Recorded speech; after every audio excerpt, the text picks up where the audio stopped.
안녕하세요. 미션 TV 안승호 교수입니다. 세계 여러 나라의 선교지 상황을 알아보는 코너입니다. 오늘은 특별히 대만에서 사역하시는 우리 손명락 선교사님을 모시고 대만의 상황을 좀 배우도록 하겠습니다. 우리 손명락 선교사님은 중국에서 10년 사역하셨고 또 대만에서 8년을 사역하셨습니다. 선교사님 안녕하세요.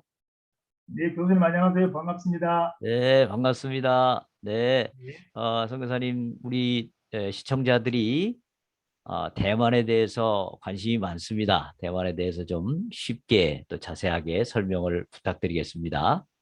기회를 주셔서 감사합니다. 네, 예, 감사합니다. 예.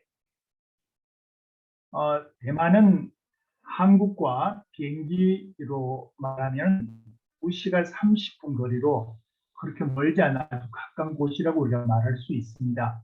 네, 대만의 그 일반적인 기후는 아열대성 기후입니다. 연평균 기온이 17도에서 20도에 속하고 있으면서 기후는 그 열대 기후에 속한다고 볼 수 있겠으며 특히 남부는 정말 뜨거운 열대 기후입니다. 제가 살고 있는 중부는 그나마 그렇게 뜨겁지 않는 곳에 속한다고 볼 수 있겠습니다. 그 대만의 작은 섬인데도 북부와 남부의 기온 차이가 엄청나네요. 네, 그렇게 많이 그렇습니다. 납니까? 아주 크게 느껴집니다. 그래서 네, 북쪽 같은 경우라면 겨울에 아주 네, 비가 많이 내리고요. 네, 반대로 남부는 네. 겨울에 아주 가뭄이 지속되는 그런 아주 특별한 오, 곳입니다. 특이하군요. 네, 네. 그리고 대만은 또 특별하게 높은 산들이 굉장히 많습니다. 어, 지금 보여주신 대로 네. 옥산이라고 해서 3,950m 높은 산이 와, 있고 이어서 설산이라고 하는 괴산이라고 하는 3,840m 고지가 있습니다. 이 이름이 있거나 없거나 이러한 산들이 대륙에 속하는 아주 특별한 작은 섬나라입니다. 네. 그리고 또 높은 지역에서 생산되는 그 고지대 농산물로는 특별하게 양배추가 굉장히 많이 생산되는데 정말 재밌는 것은 이 네. 양배추를 여기 사람들은 까오리 차이, 우리 한국말로 말하면 고려 차이라고 채라고 얘기를 하는데 어. 제가 많이 물어봤습니다만 왜 고려 채소라고 부르는지 그 이유는 아무도 알지 못하는 상황입니다. 네. 어. 그리고 대만의 역사를 시대적으로 좀 구분해 본다면 16세기 이전과 정시왕국, 청조시대, 그리고 일본 통치시대, 중화민국 현재 시대를 이렇게 나누어서 말할 수 있습니다. 1624년에 지금 보여주시는 빨간 그 모습이 보이는 그곳이 펑후라는 섬입니다. 아, 그곳을 네덜란드 상인들이 점거하면서 그 당시에 명나라 군대와 서로 협의를 하게 되고 이 대만섬 남부 지역을 차지하게 되고 그곳을 상업지구로 하게 되는 합의를 하게 됩니다. 그래서 1625년에 네덜란드들은 이 사람들이 하이난 그 지역의 안핑구라고 해서 안핑추입니다. 그곳에 통치 기구를 설치하게 되고 쌀과 설탕 등의 이런 플랜테이션 경작을 위해서 중국의 남부에 있는 많은 사람들을 불러들이게 됩니다. 우리가 알고 있는 복건성의 사람들이 그때 많이 대거 이 대만 쪽으로 이동을 하게 됩니다. 네. 그러다가 정시왕국이라고 해서 1662년 이때 우리말로는 정성공인데 정천공이라고 하는 사람이 이 타이완을 침공하게 됩니다. 그래서 그 침공한 이후로 한족 정권이 나름대로 세워졌다고 볼 수 있는데 이 정시성을 가진 이 사람은 청나라 때 그 통치를 그 당시에 했던 청나라가 막을 내리면서 나름대로 세력 다툼을 했던 그 일부 부족이 이 청나라로 대만으로 넘어오게 됩니다. 대만에 넘어와서 그 당시에 침략했던 네덜란드인들과 싸움을 하게 되고 싸움의 결과로 이기게 되면서 정성공이 정시 이 왕국이 이 대만에 시작하면서 통치가 21년간 지속됩니다. 그러다가 1683년 청나라 군대를 통해 가지고 마지막에 막을 내리게 됩니다. 현재 타이완 주민의 85% 정도는 한족계 중국 사람들입니다. 그래서 본성인들이고 대부분 이 시기에 타이완에 이주한 한족의 후손들이고 오늘날에도 해당 지역의 방언인 민나너라 하면은 여기 말하는 민난위, 그러니까 중국의 복건성 주변의 사람들이 말하는 중국어가 아닌 사투리어 또는 객가, 커자 이 족들이 말하는 이 언어를 주로 사용을 하게 됩니다. 지금 이 사람들은 지금도 민나너가 곧 여기로 말하면은 타이위, 국어가 아닌 또 다른 언어로 그들은 대화를 하게 됩니다. 그 언어가 어떻게 생각하면 지금 현재 한국어와 유사한 점이 굉장히 많습니다. 예를 들어서 그래요. 우리가 말하는 준비라는 한 단어가 있다면 지금 현재 국어로서는 준비입니다. 그러나 그 민나로노 타이로 말하면 역시 우리가 똑같은 준비입니다. 우리는 글씨만 다를 뿐이고 그 언어, 말을 우리가 사용했다는 걸 우리가 알 수 있습니다. 굉장히 많은 부분이 그런 점이 있습니다. 1895년 4월 17일 청나라가 청일전쟁에서 패하면서 체결된 시모노세키 조약으로 타이완섬과 풍우제도는 일제 합양을 하게 됩니다. 그래서 그때 일제는 타이완에 총독부를 설치하고 50년간 타이완 주민들을 식민 지배를 하게 됩니다. 우리 한국은 아시다시피 38년간 지배를 받았습니다만 대만은 50년간이라는 상당한 긴 기간 동안 압제를 당했습니다. 그러나 압제를 당했지만 그 종류는 많이 다르지 않을까요? 한국에 왔던 일본인들은 중국에 진출하기 위해서 많은 군대가 왔다면 이 대만에 왔던 사람들은 수탈이 목적이었기 때문에 총검이 필요하지 않는, 그래서 지금도 많은 사람들은 일본을 향하여서 그들을 오히려 정상적인 제도권으로 만들어준 나라라고까지 표현하는 사람들도 많이 있습니다. 중국의 남동 해안에서 161km 떨어진 섬이 되겠습니다. 사실 161km라면은 그렇게 멀지 않는 곳이라고 볼 수 있겠고요. 국共내전은 국민당과 공산당 사이에 벌어진 전쟁으로 우리가 잘 알고 있습니다. 1927년부터 해서 1949년까지인데 아시는 대로 강개석과 오택동 간의 아주 치열한 전투였습니다. 2차 세계대전 이후에 일본 제국의 패망으로 1945년 10월 25일 카이언섬과 풍무제도는 50년 만에 중화민국으로 반환되어 현재까지 통치가 되고 있습니다. 파견된 중화민국 정부의 관료들과 국민들은 타이완 주민들의 기대와는 달리 부패하고 아주 폭력적인 통치를 하게 됩니다.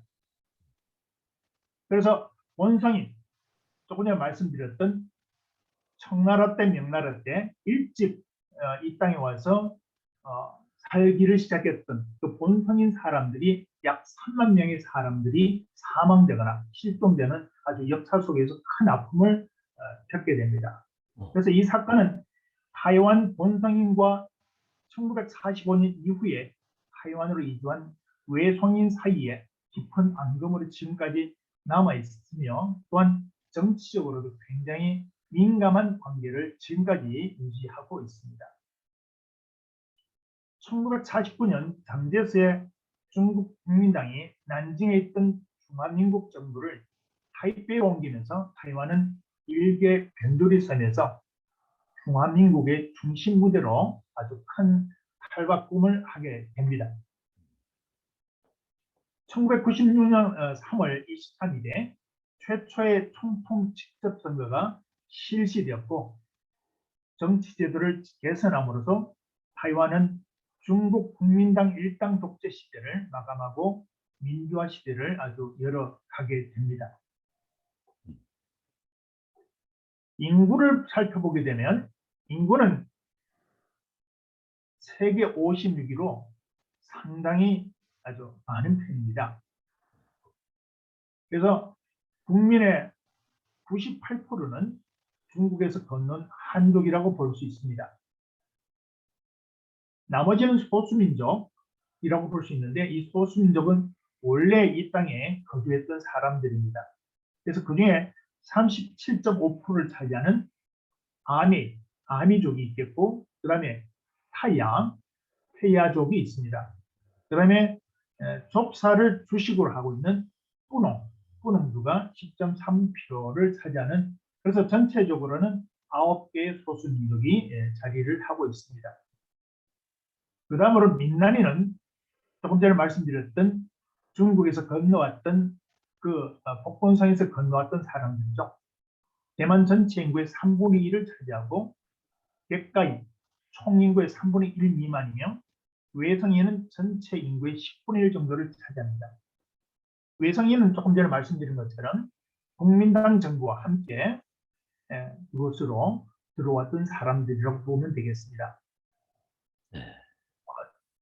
그리고 지도를 왼쪽으로 보시게 되면 대만에 섬이 있다면 이쪽 왼쪽은 지금 중국의 본토입니다.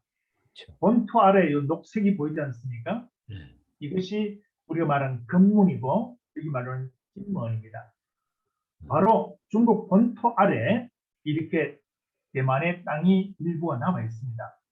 예전에 많은 전쟁이 있었습니다만은 중국이 그 막대한 힘을 가지고도 이 진문, 이 작은 섬동차도 정복하지 못했기 때문에 이 오늘날 대만이 남아 있는 것입니다. 참 희귀한 지형을 우리가 볼 수 있습니다. 그리고 대만은 GDP를 보신다면은 이렇게 강당합니다. 세계 21위를 차지하고 있고요. 1950년대부터 2000년대에 이르기까지는 연평균 8%의 경제 성장을 이룩했으며 아시아의 4마리 용이라고 불렸던 것입니다. 당시만 하더라도 대만은 우리 한국에 비해서 상당히 발전된 나라였고 그래서 지금도 많은 나이 드신 분들은 한국에 대해서 그렇게 좋지 않는 인상들을 많이 갖고 있습니다. 아직도 한국에 대해서 약간은 낮다고 보는 그런 시선들을 경험할 수 있습니다. 1910년 중국의 그 대기업들이 대만의 기업들보다 훨씬 더 많은 공급을 주면서 대만의 인력을 유혹을 하게 됩니다. 그래서 그 당시에 대만에 있던 많은 기업가들이나 또 기술자들이 중국으로 진출해서 지금 현재까지 중국 내에서 많이 투자를 하고 또 일을 하고 있는 그런 아주 특별한 민감한 관계를 지금까지 유지하고 있습니다. 동남아시아가 외국 기업이 설계한 제품을 제조만 하는 OEM이 강세인 곳과 달리 여기는 자체적으로 제품을 만들어서 상표만 원청업체인 것으로 구축하는 ODM이 아주 강세입니다. 그래서 동남아시아와는 아주 다른 대만만의 특유한 경제를 지금까지 이끌어가는 것을 우리가 볼 수 있습니다. 대만이 선진국으로 분류된 것은 1983년입니다. 특별한 것은 개발도상국에서 중진국의 함정에 빠지지 않고 바로 선진국으로 넘어간 최초의 사례라고 볼 수가 있겠습니다. 그래서 대만은 지금까지도 IT 산업이 굉장히 발달하고 각종 컴퓨터 부품 관련 회사들이 산재한 국가입니다. 대표적으로 제가 지금 사용하는 컴퓨터도 아수스 ASUS입니다. 왜 제가 이 컴퓨터를 사용하게 됐냐면 이곳에서는 삼성 컴퓨터를 살 수가 없습니다. 판매하는 곳이 없습니다. 그래서 어쩔 수 없이 지금 제가 이곳 현지에 컴퓨터를 사용합니다만, 물론 삼성 휴대폰에 대해서는 이곳에서도 굉장히 반응이 좋은 것 같습니다. 예를 들어서 반도체 파운드리입니다. 이 제품이 바로 OEM의 한 대표적 케이스라고 볼 수 있겠는데 TSMC라고 말하죠. 저희들 집 주변만 하더라도 굉장한 공장이 있고요. 보시다시피 타이중이 있고 제가 있는 곳입니다. 그 위쪽 신주라는 곳이 있는데 신주죠. 그곳에 아주 엄청난 이 파운드리, 반도체 파운드리 공장이 있습니다. 시가총액은 2020년 7월 초 한화 기준 400조 원을 돌파했고, 이는 인텔은 물론 삼성전자조차 아주 추월한 것입니다. 그래요. 그래서 이 대만이 아주 전자강국으로서 또 현재적 경제 위치를 아주 유리하게 점하고 있는 가장 큰 이유가 되겠습니다. TSMC의 사장에 따라 신형 CPU나 신형 그래픽 카드의 출시 자체가 차질이 생기거나 가격이 널뛰게 하는 현상이 발생할 정도입니다. 그리고 또 살펴보면 자동차, 오토바이가 굉장히 또 많이 생산이 되고 있습니다. 물론 자동차 같은 경우라면 거의 일본의 상표를 갖고 있습니다. 또한 오토바이는 아시다시피 이곳이 따뜻한 곳이기 때문에 정말 오토바이가 완전 천국이라고 말할 수 있는 그런 곳이기도 합니다. 물론 사고를 많이 유발합니다만 아주 오토바이가 아주 보편화되어 있는 그런 특별한 나라입니다. 또 이어서 자전거, 우리 잘 알고 있습니다만은 자이언트라는 상표는 굉장히 유명하고 그 뒤에 따라서 메리다가 있으며 이 두 기업에서 전 세계 자전거 프레임의 약 60%가량을 생산하고 있습니다. 그중 90%가량은 자이언트에서 생산할 정도로 아주 독보적인 위치를 차지하고 있습니다. 그리고 현재적 이슈가 될 수 있겠는데요. 가장 우리가 많은 관심을 기울이고 있는 것이긴 합니다만, GOR 공식 92 공식이라고 하는 이것은 1992년을 뜻하고 공식은 공통인식이라는 그러한 말이 되겠습니다. 1992년 11월 중국 해협 양안 관계자 협의회가 대만 해협 교류 기금회와 함께 홍콩에서 회담을 열었습니다. 그때 하나의 중국이라는 원칙에 상호 동의하면서 그 표기는 중화인민공화국과 중화민국 각자의 해석에 따른 명칭을 사용해서 한다고 이렇게 합의를 하게 됩니다.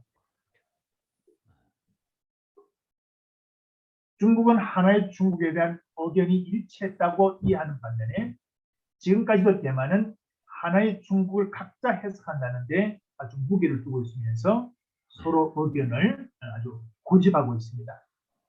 지금도 굉장히 이 문제는 아주 민감한 문제로 발전되고 있습니다.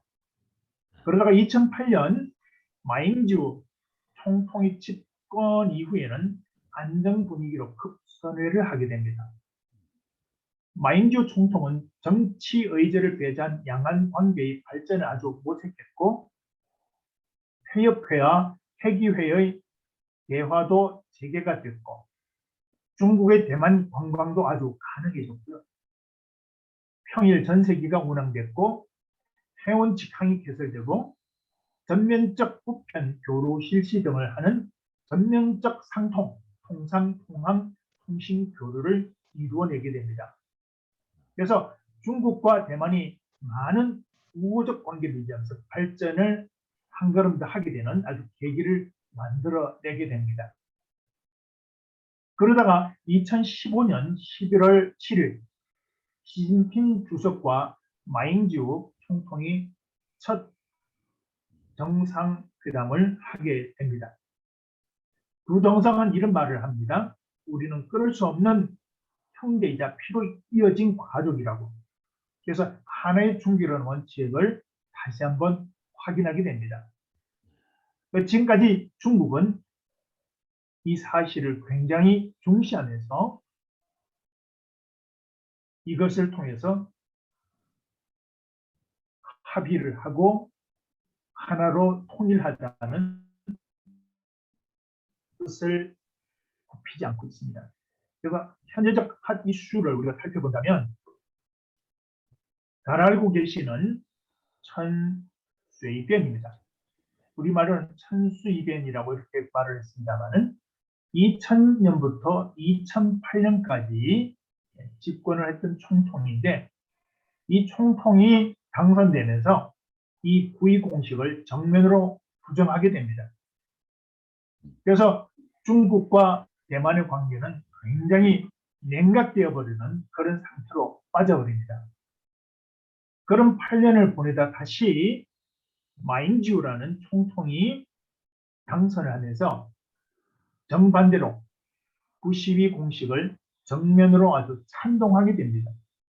그때부터 다시 중국과 이 대만은 아주 우호적인 관계로 모든 면에서 발전을 거듭하게 됩니다.